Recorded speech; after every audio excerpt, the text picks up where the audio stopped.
Welcome into the latest episode of the Five on the Floor podcast on the 5 Reasons Sports Network. I'm Ethan Skolnick. I'm up in New York. If the Heat just dropped 2 straight in the Big Apple, first in Brooklyn and then in Manhattan, losing to the Nets and to the Knicks, both games that they had leads in the fourth quarter. We'll get to that in a second. I'm going to be joined by Alex Toledo, who you can follow at Tropical Blanket.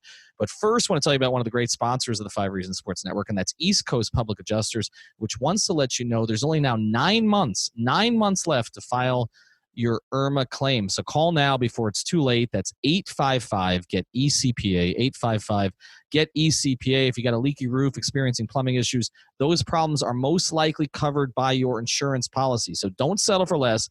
For a free, no-obligation inspection, you've got to call East Coast Public Adjusters. They've been in business for 31 years, since 1988, since the first year of the Miami Heat. So here's the number again, 855-GET-ECPA, or visit the website, ecpaclaims.com. Knowledgeable staff standing by to answer all of your questions. And now, Tropical Blanket and I will try to answer your questions about what the heck's happened to the Heat defense.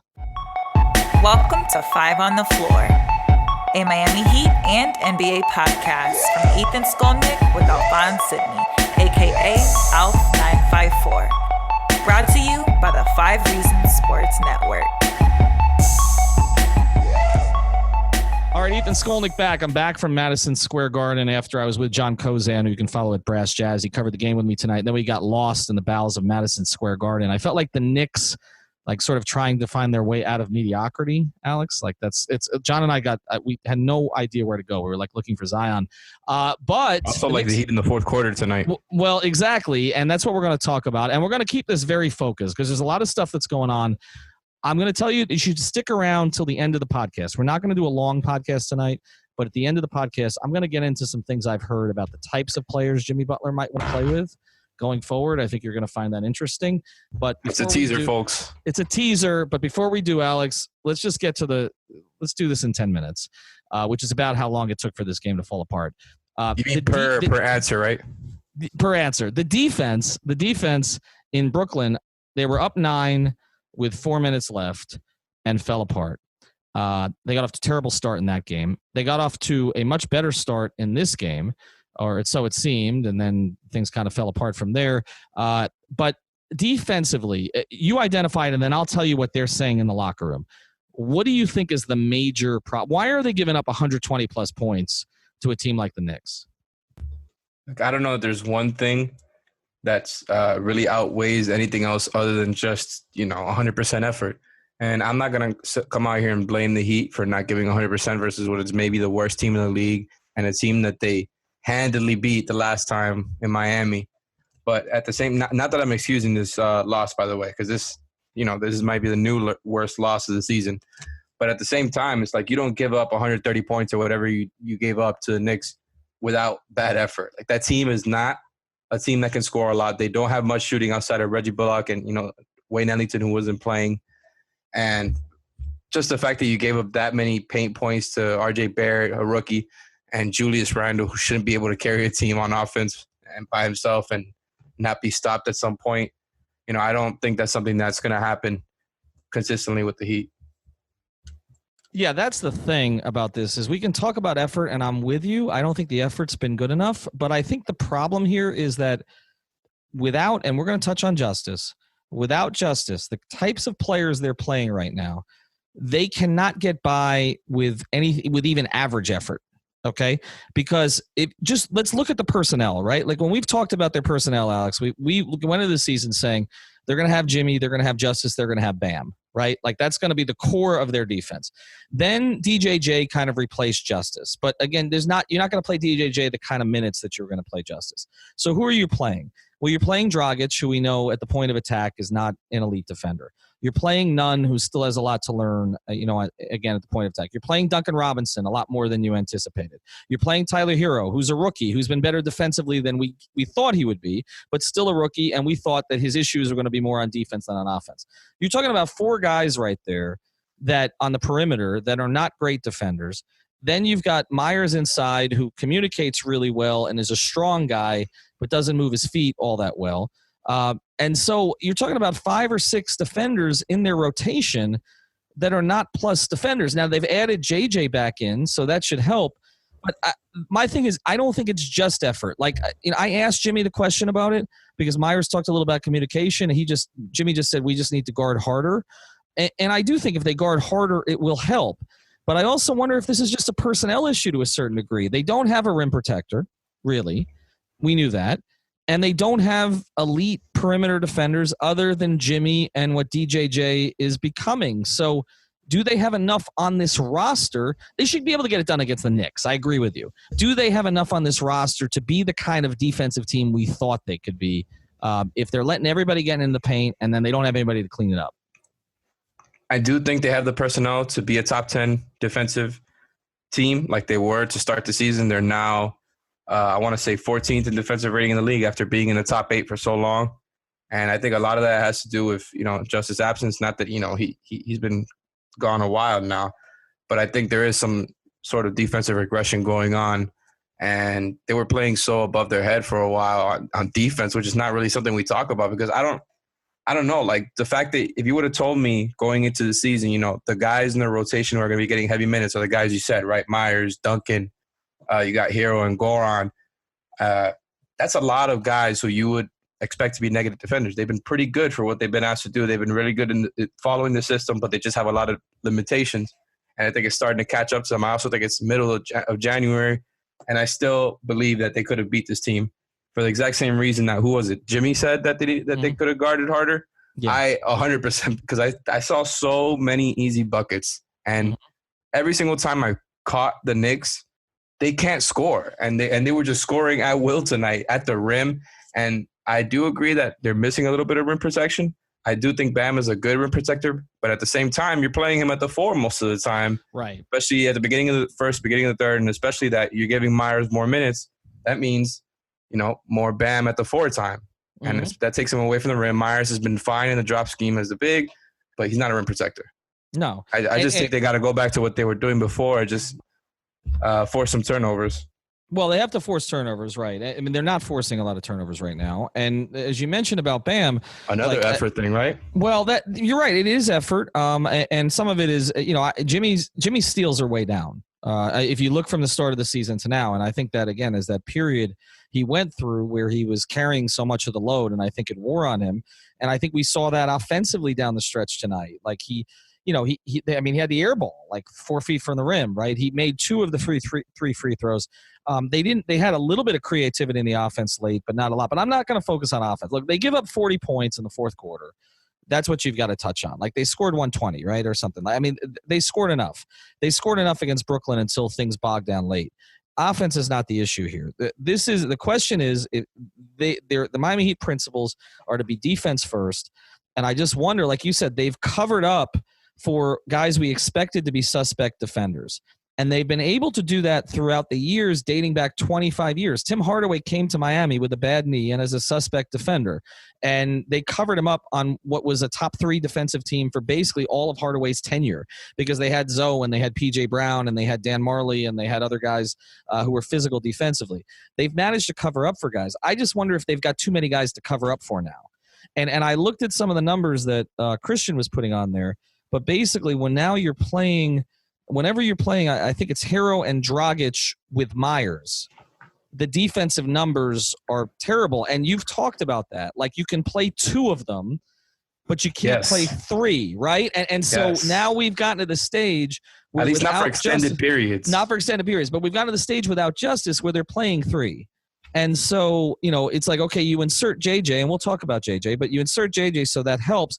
But he's not as up on their defensive. Even he said tonight, like, I've got to get used to playing with these guys. So even though he scored tonight, he's not at the level defensively that he was at, say, during the 30-11 run. So I wonder how they're going to cover up. And I wonder if Riley's looking at this and is saying, do we have the personnel for this? Like, I mean, Olynyk didn't play tonight. He's been a bad defender for them.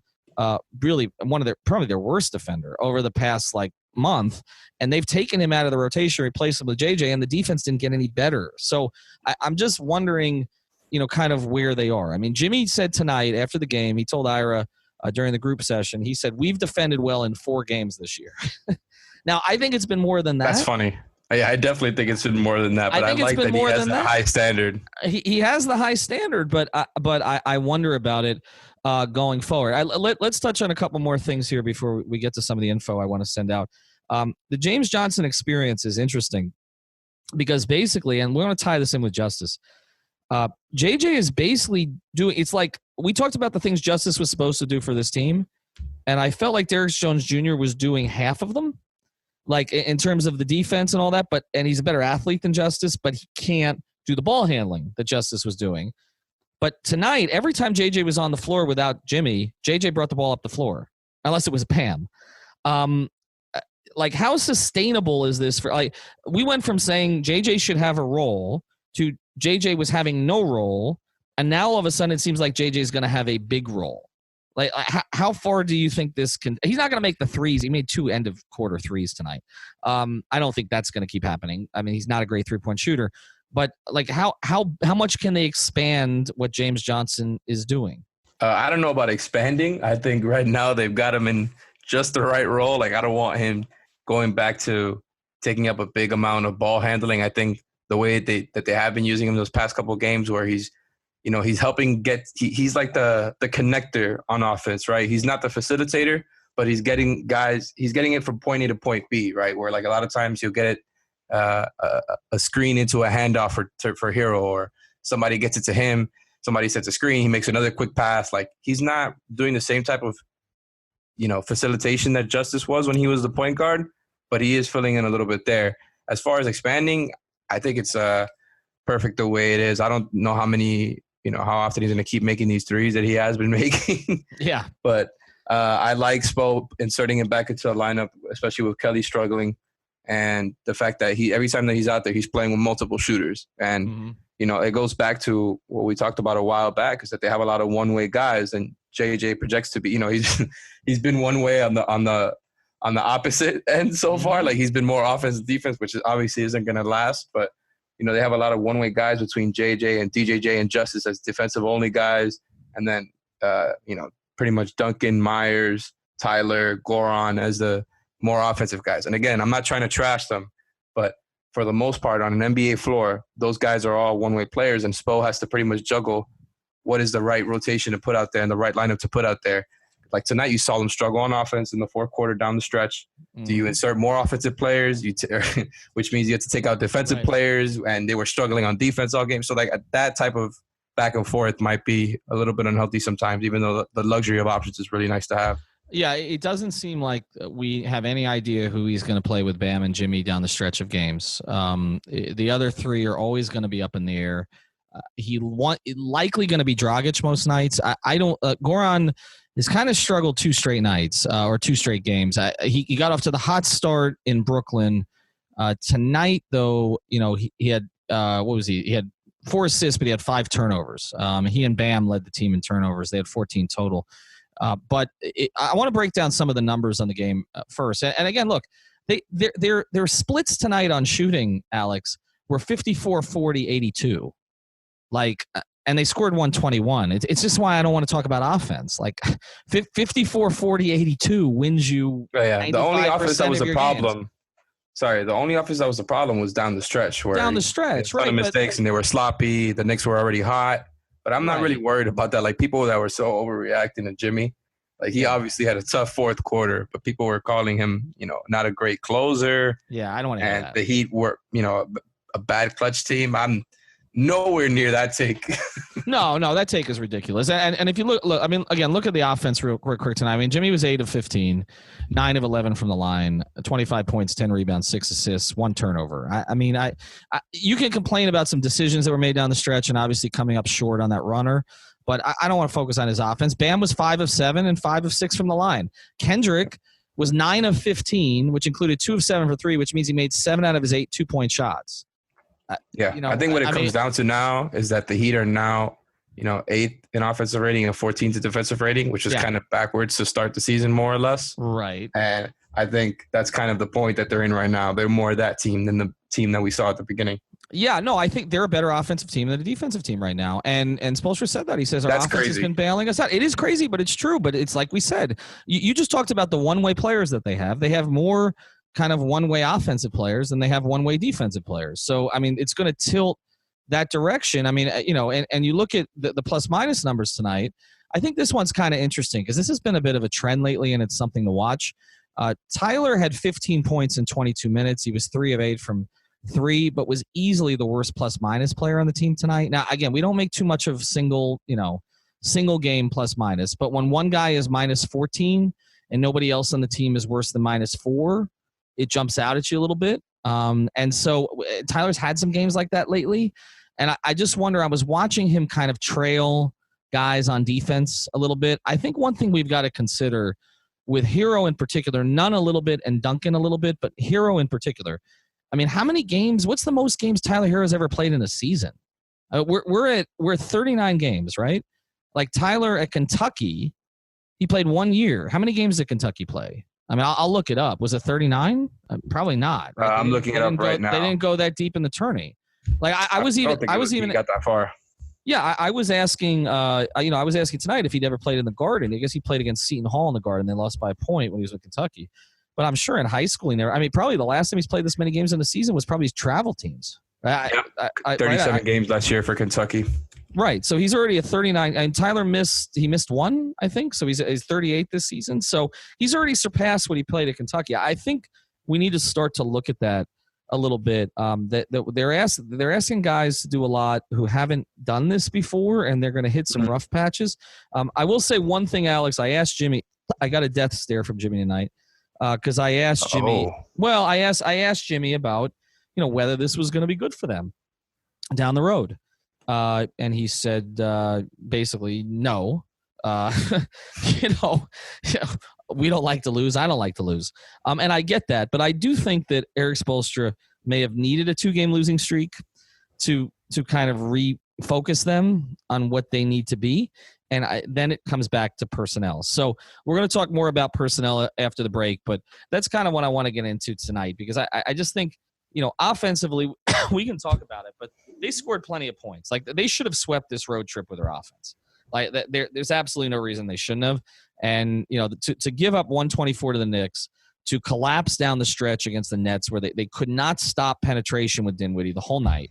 Didn't matter who they put on him, and they're really left in a position like DJJ was telling me that he's told Jimmy that he wants to sort of be the man defender and let Jimmy roam. Okay, well, we'll see if Derek's ready for that. But Derek only played 19 minutes tonight, so that was supposed to be Justice's role. And I thought that was weird that he only played 19. I don't really think, and he was +4. He made one of 2 threes. I don't know. It didn't feel like there was a big. I don't know. It didn't feel like with the matchups tonight that they made a lot of sense for him. And then when Kendrick the Julius Randle matchup is not good for him. It's not good for him. Not a good one. No, Julius Randle needs to be rescued off that team too because he can help teams. Like Julius Randle would look great on the Heat. Like a 4. Imagine him coming off the bench with another guard. Yeah. No, he'd be terrific. But they could not handle him at all, and I don't think Derek, from a physicality standpoint, can handle him. So maybe that's why. But again, if Justice was available, let's do this before the break. If Justice was available, he would have played those minutes that Derek didn't play. And that's why I say they're losing minutes defensively. So let's touch on the Justice thing, and then we'll hit the break here. He's gone back. Ira reported first. He's gone back to Ira doesn't want me talking about who reports what first, but that's okay. He went back to Miami a day early to get another opinion. I can tell you that I'm sticking by my information that I've been reporting here on 5 on the Floor all along. I know there are other, guys in the media that people know who have the same information that I do, the people that they trust. And I ran it by the team again today and other people around, and I feel very comfortable with my information after talking to sort of both sides of this. They haven't been on the same page, Justice and the team, but it hasn't been for sort of what leaked out on Twitter over the past 48 hours that Justice wants to play and the team's holding him back. That's not my understanding of it. My understanding is that Justice and his team, not the Heat, but his team, have felt that the injury was worse than the Heat's initial diagnosis. And there's nothing wrong with that. That happens all the time. But that's where it's been, Alex. And so, now he's going back. I was told he had a second opinion already, but now he's going for another opinion. And I was told that second opinion he had already was worse kind of diagnosis than what he perceived previously. Obviously he tried to play in the one game. It didn't go very well. Now he's going back. And I just think Heat fans need to brace for the worst. I'm not saying I don't have any information. I mean, until they have the tests done, I don't think the Heat know. I don't think Justise knows. But I'm just saying, based on the way that this has been going and trending, like I'm just bracing for a press release, sometime on Tuesday or Wednesday that he's being shut down for a while, if not longer than a while. Because I just think if you look at the direction that this has been moving, the information that I've gotten all along, he clearly thinks there's more there than the team has sort of, believed based on their own diagnosis. And so that's where I think it's heading. So again, Alex, I think we just need to be prepared for so you think a lengthy stay without setback, Justise. So you think that setback was more than just a setback, right? Like you think that was more like getting to the line where they shut him down? I think it's a continuation of his belief. And again, this is based on information I have, but it's a continuation of his belief that the injury was worse than was originally sort of put out there. And so, I don't, it's not a new injury. It's just, can he play with it or not? Like that's the thing, right? And so that's why I've said on podcasts with you and with Alf that I wasn't expecting him to be back for a while based on what I'd heard. And then all of a sudden he was back, right? So there had to have been some kind of a meeting of the minds for him to come back. And then as soon as he came back, he plays one game, and not only did Spoelstra rule him out for the Nets game, but said he's not playing in the Knicks game either, and then he goes home early. So if you just sort of put the pieces together, even without inside information, it looks like he came back in a situation where he wasn't totally 100% sure he should be back, and he came back, and then he aggravated whatever it is. Okay, and I think that's the question. What is it? Is it a strain like was initially put out there by the team? Is it a bone bruise, or is it something else? And how long can he play with it and manage the pain of it? And how much of this is pain, and how much of this is the risk of injuring himself further? All I'm saying is where this is trending. I'm not expecting great news. I'm not expecting great news. Just thinking about it now as you were talking, and you started to say like the classifications that they've given this injury. Those are the same kind of broad classifications that they've given other injuries that have gone in that direction. The one that sticks out in my head is Josh McRoberts. Yes. Yeah. He went through a lot of the same stuff, and I think they called it a bone bruise too. That's just me off the top of my head, but like the bone bruise stuff, the strain stuff.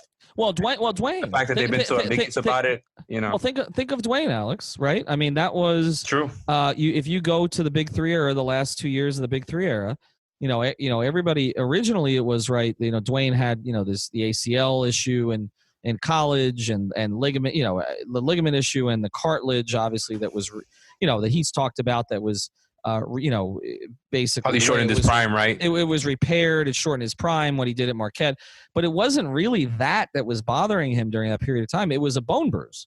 It was the bone bruise that they could just never shake it. Like it was a severe pain management. That was the Pacers series one, right? Right. And then he went to go see Crean, and he basically got it drained, and he came back. We all know what he and LeBron did the last 3 games of that series, and took over without Bosh. But he had a bone bruise, and he didn't get over it until really almost a year or two later, and then we never heard about it again. But so you mentioned McRoberts. I mean, the irony of that is that Justise took that photo of McRoberts, the two of them having the two of them having was it breakfast or lunch or dinner in Indiana? He called him his big brother, and they have a Duke connection. But it was kind of, it struck people because obviously that's what McRoberts' career is defined by. I hope it doesn't go that direction. I think they need Justise. I think they need Justise, as a player. I think potentially they need Justise as a trade chip if that's the direction they want to go. But I just don't have a good feeling about it. So anyway, we'll get to more of this after the break. And I'm going to touch on something that I heard related to Jimmy that I think people will find interesting. But today I was dressed better, Alex, than I typically am. I need help in this regard, but I've reached out to Cervanti Men's Custom Clothier. So I want to introduce you to them as our newest sponsor. If it's frustrating to shop for dress clothes because you can't find the right fit, color, or style, maybe you feel like you never know what to wear or how to wear it, you got a wedding, a special event, maybe you're covering a basketball game, you've got to go see Blanca over at Cervanti Men's Custom Clothier. That's in South Miami. her private showroom located right across from Sunset Place on Red Road. Cerati has been designing fine custom-made clothing in South Miami for over 30 years. Your custom-made suits, pants, shirts, and shoes will fit you just the way you like. So schedule a private consultation like I did with Blanca. Start looking your best and get the benefit of a female's perspective on men's fashion. Give her a call at 305-310-2085. 305-310-2085. Mention 5 reasons. Nothing fits like custom tailored clothes. And here's the best news, Alex. She's going to do cargo shorts for Alf. She can get cargo shorts for Alf. She told me, and Alf and I have already discussed this. So she asked how many pockets. A lot of customizations. Initials. How many pockets? We're gonna have his initials, Alf, on the pockets of the cargo shorts. So go check it out. Have his at on the shorts and just take him to every watch party.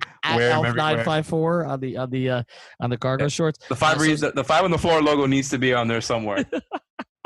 Maybe the light skinned opinions logo. I don't know if she's going to want him representing her. I'll have to talk to Blanca. Anyway, check out Cerati Men's Custom Clothier. Again, that is in South Miami on the number 305-310-2085. All right, last part of the podcast here. Just want to drop a little info, and we talk about trades all the time. So I've done a little investigation because I think obviously if they're going to make any kind of a trade, that Jimmy Butler's opinion will weigh. Because he's here for the long haul, and he is, Heat culture personified right now. He has the relationship with Eric Spoelstra. So I was kind of doing some poking around, not on players they're necessarily going to trade for, but the kind of players that might fit with Jimmy. And so I talked to some people around him to get a sense of that. So Alex, let me ask you this question. If I was to say to you, let me give you some names: Victor Oladipo, Drew Holiday, Kyle Lowry. Give me the 2 names that you think would fit best next to Jimmy Butler. As far as straight fit, basketball I think Lowry is the best fit. As far as the guy I would want to trade for Lowry and Oladipo more, despite I think Lowry being a cleaner fit, just because of the fact that I think they could do a little bit more and maybe, help out more with that secondary ball handler stuff. Even though Lowry's a good point guard, he's still very good. I don't think he's that second ball handler. I think he's a little bit older. I don't know. I think they're all very good fits. And, Oladipo is younger than both of them. All 3 of those guys are very good, though. You can see where they're going with that, right? The two-way type of guy. Mm-hmm. So let me give this to you. And I know Heat fans want to talk about bigs. I wasn't really investigating bigs the past couple of days. I know the Andre Drummond. We might need to now. Well, we might need to now. I know the Andre Drummond name is out there. According to Ian Begley, of ESPN, that he was close to going to the Knicks yesterday, so that may still happen. I'm not sure. And again, that would be a rental, most likely, because Drummond's got the 1 year. But here's what I was told. Jimmy Butler thinks that has told people he thinks Drew Holiday is a top 10 player in the NBA. Not top 25, not top 20, a top 10 two-way player in the NBA.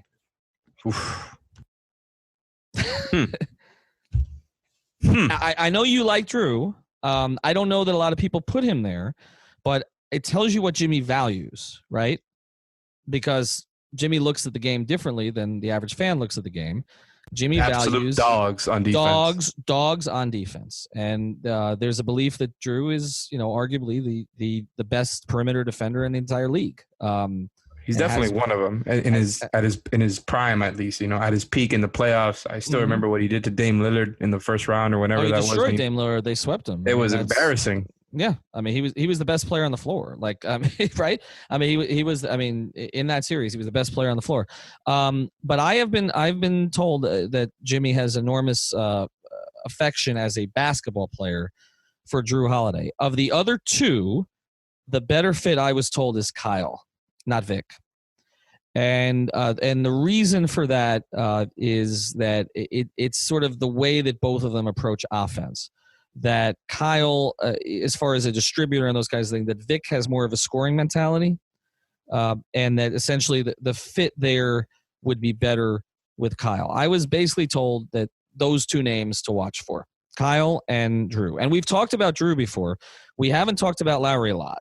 But I think, again, put it in this context. If we've done a whole Drew Holiday podcast, and I know Drew's being kept out right now, right? He's got some kind of an injury. There's a sort of an unknown timetable. Is that right? Yeah, I think he's been in and out. I'm not sure on the recent stuff. Okay, so again, context. David Griffin is the GM in New Orleans. I know for a fact that David Griffin likes Justise Winslow. I can tell you I know that. So does he like? He said it on podcast too before. Okay, so it's something that David and I covered the Cavs for a little while. It's something I've talked to Griffin about before. If he's now said it out loud, that's great because obviously he was in media for a little while afterwards. But I know that they were the Cavs were very high on Justise. So there's some questions there. Again, now is he as high on Justise as he was before the injuries? Is he as high on Justise now that you have a player in Lonzo Ball who's picking up his game a little bit and has a similar skill set? That we don't know. But I can tell you there was some interest. So I'll ask this to you again. If the Pelicans come to you and say Justise and Kendrick Nunn, and you're the Heat and you don't know that Jrue Holiday, because they basically decided they don't really want Drew's contract going forward, and that maybe Drew's timetable from an age perspective doesn't fit Zion and Brandon Ingram's timetable if they're going to pay Brandon Ingram a lot of money. If they came to you and said that those are the two primary pieces they want, Winslow and, well, they may want Hero, but let's say it ends up being Winslow and Nunn. If you're the Heat, I know there's other things that would have to be thrown in from a financial perspective to make it work. Is that a good place to start in your view?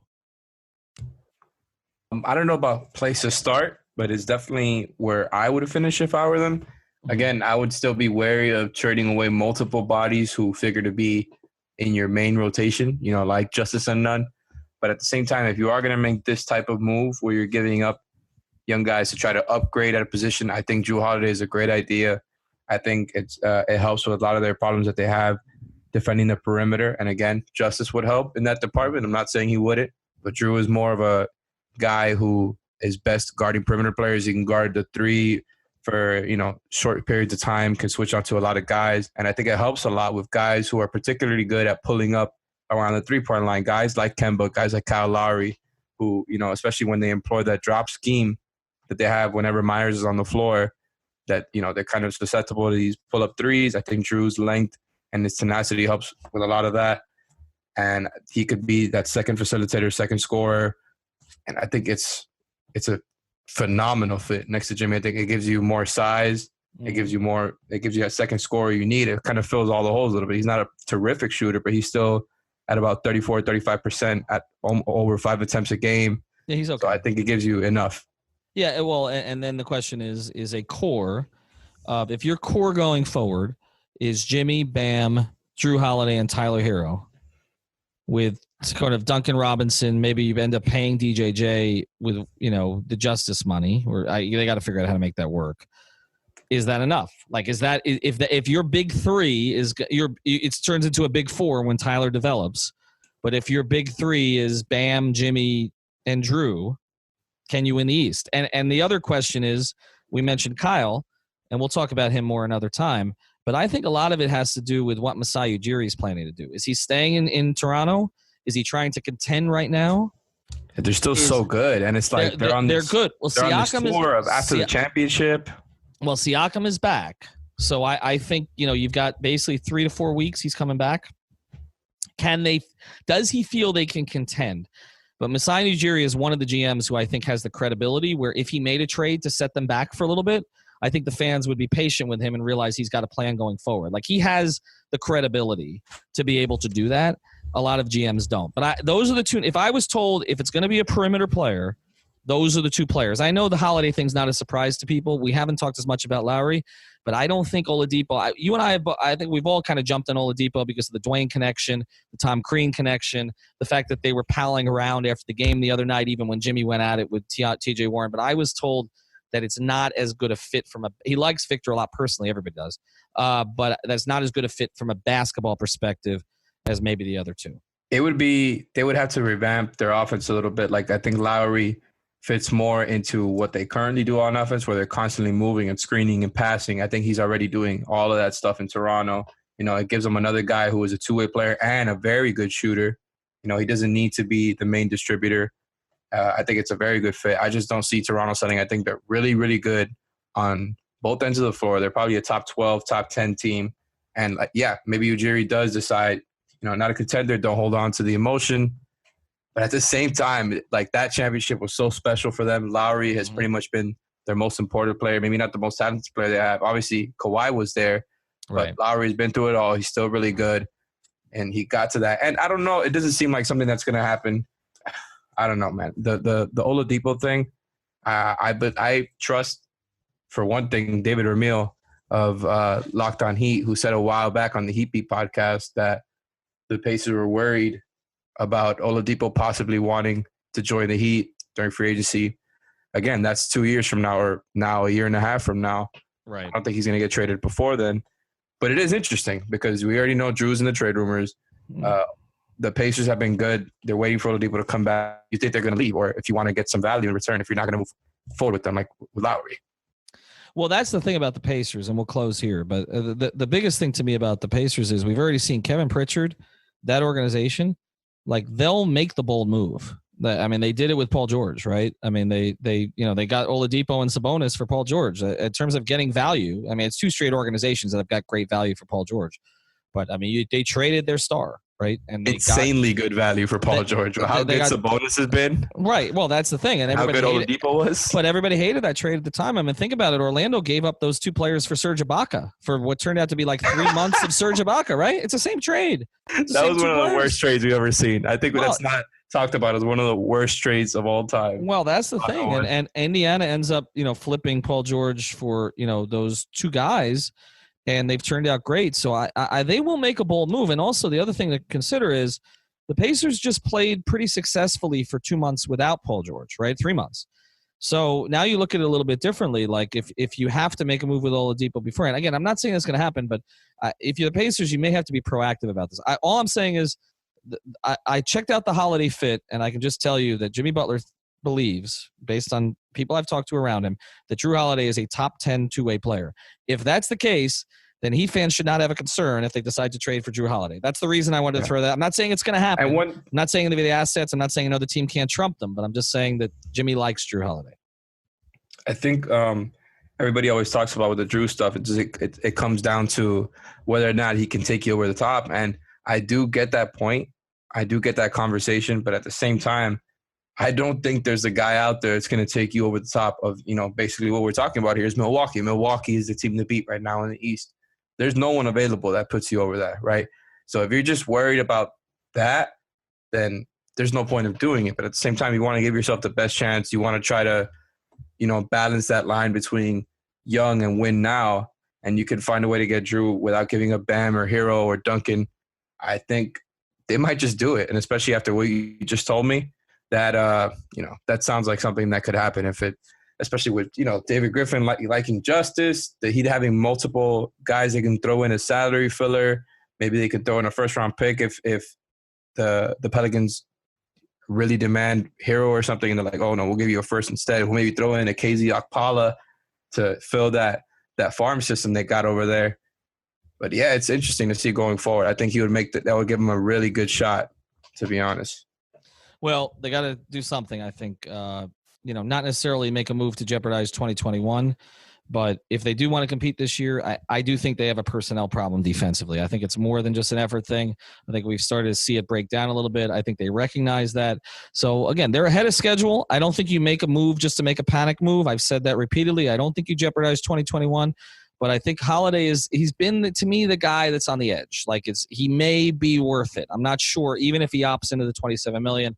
Other guys we're talking about, Kevin Love, when we were talking about Blake Griffin, no. Holiday is a little bit of a different conversation. Dame Lillard would be a very different conversation. We'll have that one another time. But Drew is kind of the line for me. Anyway, make sure you check out another of our great sponsors, the Seltzer Mayberg Law Firm. You can find them at onecalllegal.com. That's onecalllegal.com. Make sure you spell it out. They handle personal injury, traffic tickets, immigration, and much, much more. They're based in North Miami, right off 95, right before the Golden Glades. But they handle cases from all over the state. So that's the Seltzer Mayberg Law Firm. We're going to be doing more recording from our studio in their offices down there. So we'll be telling you more about them. Also, check out 5reasonsports.com. That's our website, 5reasonsports.com. Spelled out. We'll have a new column from Nikias Duncan coming out. Nikias wanted me to ask a question of Spoelstra that I didn't even understand, honestly. And tonight was not the night to do it. Alex might have understood it. I didn't understand it. It was. I'm going to text it to you just so you can see it. And we've got something. If you check out my Instagram feed right now, not the 5 Reasons Sports, but the EJ Skolnick feed where I basically just post pictures of my daughter.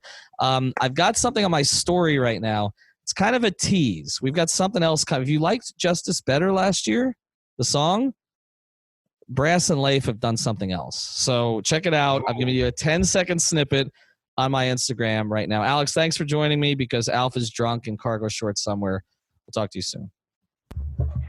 Thank you for listening to the 5 on the Floor on the 5 Reasons Sports Network.